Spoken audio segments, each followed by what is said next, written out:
The focus of this video is understanding when and how to use an independent samples t-test. This will include demonstration of how to use the independent samples t-test formula from start to finish and how to write up an APA sentence of results. The independent samples t-test is used when you want to compare the means of two mutually exclusive groups. When an independent samples t-test is conducted, the independent variable is a grouping variable, which means it's qualitative, and the dependent variable is something that's quantitative, which is measured in the same way in each of the two groups. In order to do an independent samples t-test, you must ensure that the two groups are mutually exclusive. That means nobody who's a member of the first group can also be a member of the second group. The two groups have to be different people measured on the same thing. And I'll be using an example of people here because the focus of this video is more towards the behavioral and social sciences, such as psychology and sociology. Suppose that we hypothesize that students who watch video lectures will get higher scores on a quiz than students who do not watch video lectures. This would require us doing an experiment where we break students into two distinct groups. Half of those students would receive a video lecture to watch, and the other half of the students would not receive that video lecture to watch. Then all students in both groups must be given the same quiz, and then we get the mean score for each group and compare them. In so doing, we could use the independent samples t-test. When we do a t-test, we have to identify whether the hypothesis is one-tailed or two-tailed. That is, if our hypothesis is directional, it states which group will have the higher or lower score. If it does so, we need a one-tailed t-test. If, however, our hypothesis does not specify which group will have the higher or lower score, then we're checking for both things, whether each group has the higher or lower score. So we would do what's called a two-tailed test of significance. That is, we do a t-test with a two-tailed check for significance. So let's look at this hypothesis. It states that students who watch video lectures will get higher scores than students who do not. Because the word higher is here, it's indicating that we think the first group, those who got the video, will have the higher means, and thus a direction is being posited. Therefore, this particular hypothesis would require that we do an independent samples t-test, which is one-tailed when we check for significance. Suppose we do this experiment and we gather data from two different groups, those to whom we showed the video and those for whom we withheld the video. Suppose that we give each of these individuals a 10-point quiz, 10 questions, 1 point each, and their scores were as follows. In the first group, one person scored 10, another scored a 9, two people scored an 8, one person scored 7, and one person scored 6. And in group 2, two people earned a 5, one person earned a 4, one person earned a 3, and two people earned a 2.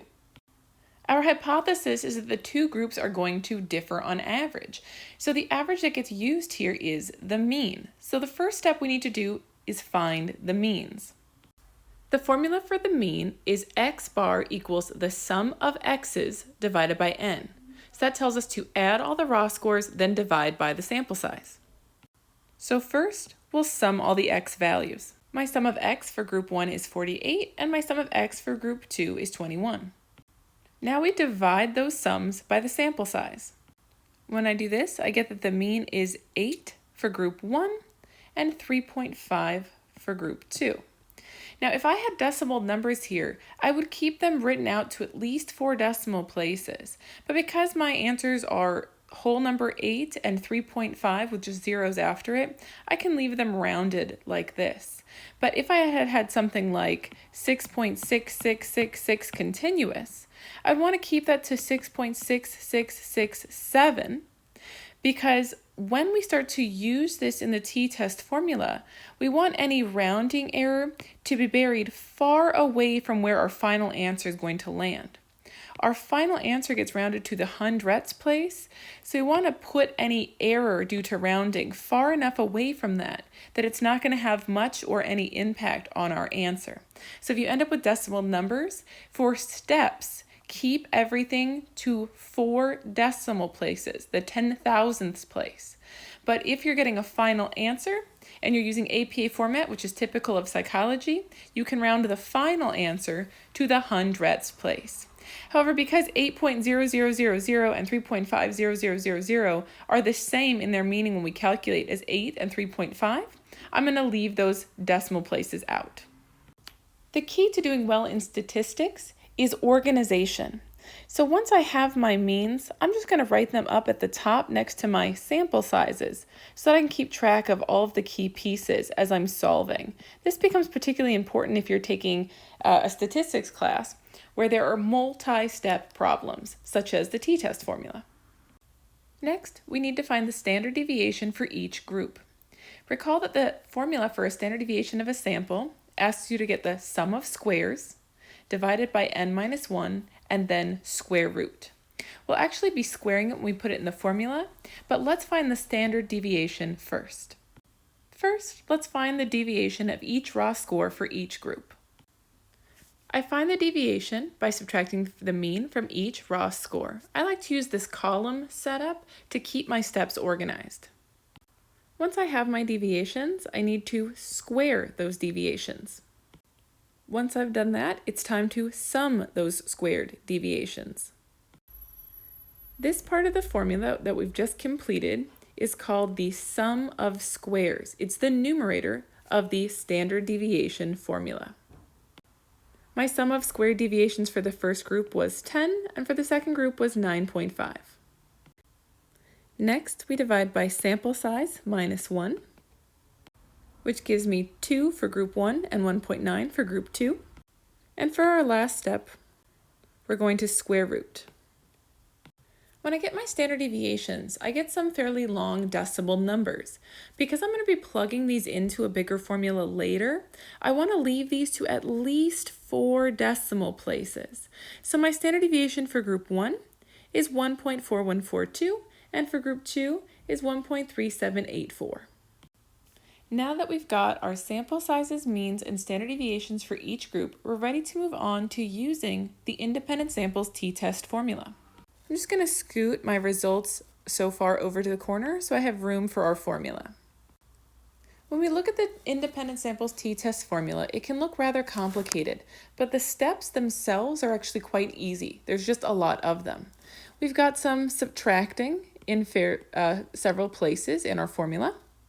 We have several steps that require us to divide. We have some multiplication of the information inside brackets to information from the other brackets, and also a little bit inside of the brackets, there, and there. And we've got some squaring and square rooting. The top of this formula is the key component. It indicates that what we're looking for is difference in the two group means. The bottom part of the formula is an adjustment of that takes into account things like sample size, which you see multiple places in the formula, and also variance or standard deviation squared. This is because 3 things are important to the power to find a significant result in inferential statistics. For an independent samples t-test, we have more power to have a significant result if the size of the difference between the means is large, which is reflected in the top of the formula, the size of the standard deviations, which is accounted for in part of the denominator, and size of the sample, which is accounted for in multiple places in the denominator. And there's a little formula buried in here called the degrees of freedom for an independent samples t-test formula. The degrees of freedom are down here. It can be written one of 2 ways. You can either write it sample size for group 1 plus sample size for group 2 minus 2, or you can write it sample size for group 1 minus 1 plus sample size for group 2 minus 1. These two are synonymous. They'll give you the same number. The degrees of freedom are an indicator of how much of the information which you put into the formula was free to be calculated after constraints. It's a rather complex topic, so I'm not going to go too far into it today, other than to point out that the degrees of freedom formula is buried here in our formula, so we can pluck it out there if we ever need to find our degrees of freedom. And in fact, we will be using the degrees of freedom later when we determine significance. Degrees of freedom is an adjustment of the sample size, an important component that we use when we're assessing our power to find significance. Now we're ready to start plugging in the information we have so we can compute t using the formula. I filled in my data and kept them color-coded so that you can see where they belong. You can pause here to help you find where I put the numbers, but essentially I put the means of each group up here at the top. I filled the standard deviations in their respective places here and here. And then I put the sample sizes in multiple places where the formula called for it. I'll start by taking care of the stuff in the numerator. Then I'm going to work on the left piece of the denominator. I did my addition and subtraction within parentheses that were inside the big bracket, and now I'm going to deal with my exponents. When I squared my standard deviations and rounded them to 4 decimal places, I got 2 and 1.9. So now I need to do my multiplication, then add, so I get 19.5 divided by 10, and I get 1.95. So for this section here, my result is 1.95. I'm going to fill that in right here in my formula. Now I'm ready to deal with this piece over here, which is all about ends. I get 12 divided by 36, which is the same as 1/3. I prefer to put 1/3 in my formula so I don't introduce any rounding area and I can put it in my calculator that way using brackets. But you could also put 0.33333 into your formula. So now I have 4.5 divided by the square root of 0.65. When I do my square root, I get a pretty long decimal number, so I'm going to keep it to 4 decimal places. So I now have 4.5 divided by 0.8062. When I divide, I get my final answer of 5.58174 and so on, but final answers get rounded to the hundredths place, so my final answer rounded to the proper place is 5.58. So t equals 5.58 using the independent samples t-test formula and these data. Once we've found our t result or our obtained t value, we need to figure out whether or not it is significant. To do so, we're going to need a few things. We need a critical values table for t. The critical values table is a list of numbers that correspond to each kind of t-test you could have done based on your sample size and whether you had a one-tailed or a two-tailed test. The critical value is the number you have to exceed in absolute value in order for your result to be significant. So to find the number to beat to have significance, we need a critical values table.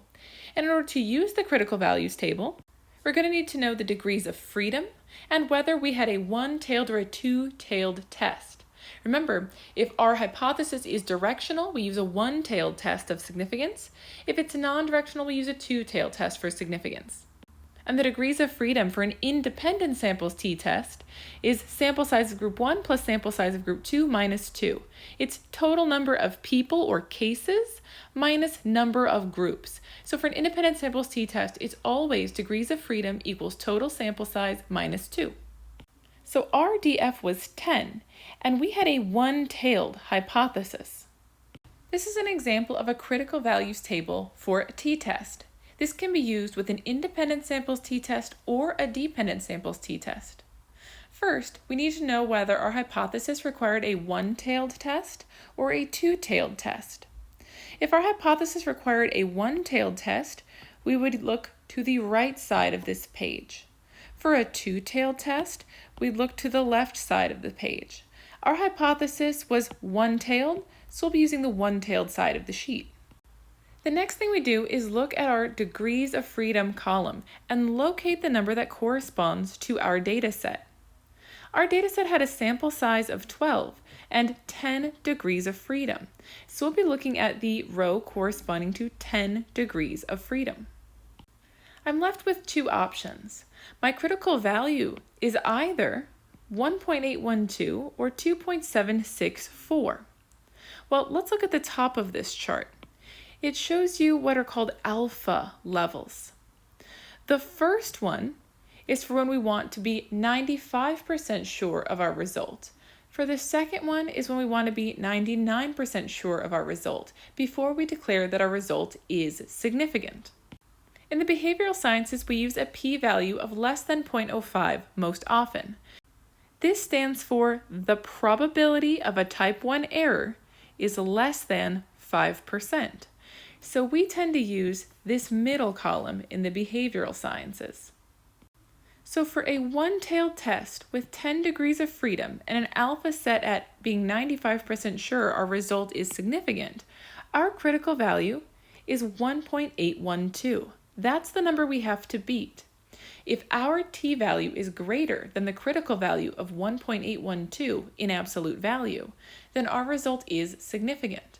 If our obtained t result, however, is less than 1.812 in absolute value, our result is not significant. When a result is significant, we get to write p less than 0.05. That symbol set means this result is significant with a probability of a type 1 error of less than 5%. Our t-value was 5.58, and the critical value we need to beat is 1.812. It's pretty easy to see here that our t-value is larger in absolute value than the critical value, so we get to conclude that our result is significant. Once we have our result, the last thing we need to do is write a summary or our conclusion. In the behavioral sciences, we typically use APA format. Once again, I'm going to remove my pertinent results over to the side so I have room to work. Our t-value was 5.58 and our degrees of freedom were 10. Whenever we're writing up the results from an inferential test, we start by stating the test that was used and the hypothesis it was testing. For this scenario, we could write, an independent samples t-test was used to test the hypothesis that students who watched a video lecture would have higher mean quiz scores than those who did not watch a video lecture. Then we tell whether the result was significant and we provide the relevant evidence. For an independent samples t-test, we're comparing means. So anytime means are involved or compared, we report the means with the standard deviations. Our result was significant, so we can write, those who watched the video had significantly higher quiz scores than those who did not. When I indicate that they had significantly higher quiz scores, I need to give you that information in APA format. For the mean, we use capital italic M, and for standard deviation, we use capital italic SD. I give the mean and standard deviation rounded to the hundredths place for the first group and for the second group. Then I give the T symbol to show which test it was. In parentheses after that, you put the degrees of freedom for the test. After that, you put the obtained value. And if your result is significant, you'll write p less than 0.05. So this string at the bottom reads, a t-test with 10 degrees of freedom had an obtained value of 5.58, which was significant with less than a 5% chance of a type 1 error. All of that information is indicated to the researcher through this string of numbers and symbols. And just for good measure, we can add a concluding sentence, such as, thus the hypothesis was supported. So when you're done with your analysis, you must write up the APA paragraph of results, keeping all numbers that aren't always whole numbers to 2 decimal places. That includes the mean, the standard deviation, the p-value, and the t-value, and keeping anything that can only exist as a whole number, such as sample size or degrees of freedom, to the whole number. Let's take a look at another example. Suppose that we hypothesize that people who exercise are happier than people who do not exercise. We measure happiness on a scale from 1 to 5, where 1 is the least happiness and 5 is the happiest. Using these data, decide whether you have a one-tailed test or a two-tailed test. Find the degrees of freedom, mean, and standard deviation. Plug those into the formula, find t, and then create your APA formatted sentences.